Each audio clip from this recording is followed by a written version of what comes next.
rumble-rumble kayo, okey lang din sa'min. Langya kayo basta importante sa'min sana pangunahin niyo yung pangangailangan ng bansa. Diyos mio, o bakit anong nangyari dito? Uy, o ayan tapos na 'yan, o dito tayo. Anong sabi ni Kibuloy? It's the motherfucking Eagle Double G. Luam Ludi Familiar, hello, hello, hello. Personal interest daw, 58 million. Ayan, good evening kay Cristobal Cuartero. Sa Cagayan ko, 10,000 mga tao. Tama, pati sa Ilocos Norte, kusa. Walang 100, walang 4 kilong bigas, walang 1,000, walang anuman. Oh. Bakit nagtataka lang ako? Bakit sa Davao lang ang nagkakabayaran? Bakit kaya no? Hindi kaya planted 'yan? Hindi kaya gawa-gawa lang 'yan para masira yung pagbabago ng batas na kung tutuusin, 'yan ay pinangako ng Duterte. Sila yung may gustong mabago ang batas. Pero bakit ngayon na isang Marcos ang nakaupo na ayaw na mabago ang batas? Kasi wala ng mukha. Tingnan niyo. It's the motherfucking Eagle Double G. Kibuloy, Kibuloy, ika'y nagkibuloy, natakot ka na ba? Guilty! Takot na takot sa sariling multo. Ayan. Siya pa may gana maghamon ng tarantado. Hindi raw haharap sa O, yan. Hindi daw haharap. Akala ko atapang atao. Akala ko atapang ka pastor. Akala ko ama ng sanlibutan. Natakot sa Senado. Natakot kay Risa Ontiveros. Ano nangyari? Diba? Gusto nila Revgo, Galaw. Revgo, anong gusto nila? Marami dumanak na dugo. Ito, peaceful. Ayan maayos. Pero dito tayo kay Pastor Gahasero. Senado, si Pastor Apollo Kibuloy, kahit pa ipinasubpi na siya sa investigasyon tungkol sa umano'y Wala daw epekto ang subbina. Hindi daw tumatanggap sa kanyang kingdom of demon. mga pang-aabuso niya KOD. sa ilang miyembro ng Kingdom of Jesus Christ o KOJC. So audio recording na galing sa SMNI network na mula raw sa KOJC. Tinawag ni Kibuloy na bogus o peke ang mga testigo pati ang pagdinig ng Senado. Ibig mong sabihin, bogus din ng Senado?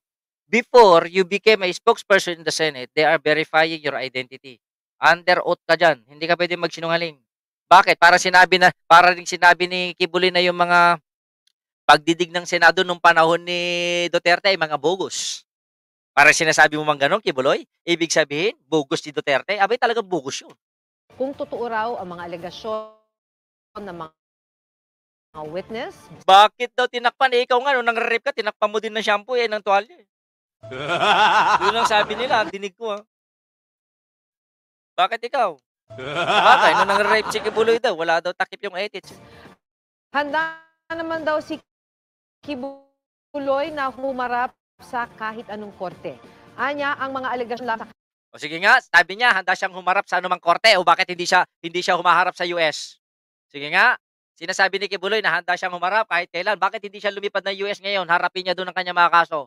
Kahipokrituhan. kanya ay kriminal at di raw sa Senado dapat pag-usapan. Alam mo, kahit saan, kung talaga ikaw ay wakalang kasalanan, kahit sa impyerno pa yan, o kaya sa kalangitan, handa ka patunayan ang inyong kainosentehan. BBM team, shout out. Di ba? Pero, lahat tago ng tago, gumawa ng krimen, gumawa ng kamanyakan, sa mga Pilipino magtatago. Si Senadora Risa Ontiveros na chairman ng komiteng nagsasagawa ng pagdinig. Naghahanda rin sa paghaguloy na sentro ng paratang ng mga biktima. Tinitingnan din daw ni Ontiveros sa DOJ kung maring mag-issue ng lockout bulletin order o hold departure order laban kay Kibuloy. Ayan, wag kayong mag-alala, sisipot daw si Kibuloy. Ang tanong, hindi natin alam kung kailan, ha? Maricel Sembrano, na yung pagkarabi tayo amin. Kastamat king ka, ma'am. Yan, takpan ko lang yan. Medyo nag-ano yung... Nagka-crumple yung aking pixel. I don't know why. You said goodbye. Naka 1080 naman ako. Diyos ko. Charlene Kim, late ka! Late ka! 34 minutes. Ako dito kay Kibuloy na matapos magparaos, tago ng tago. Matapos Debbie Fajardo, shout out. Matapos mambiktima, akala mo siya na yung biktima.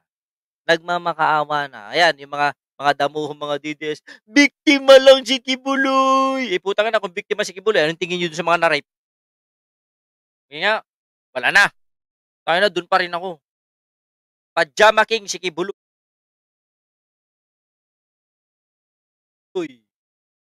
Oh, pajama niya tapos nilalabas daw niya na ano, yung uten niya na maliit. Sinasadya na daw niyan. May pagkamanyak ang gago. Pareho sila ni Duterte, manyak naman. It's the motherfucking Eagle Double G. Uy, may nagturo na kay Marty. Yan ang gusto ko.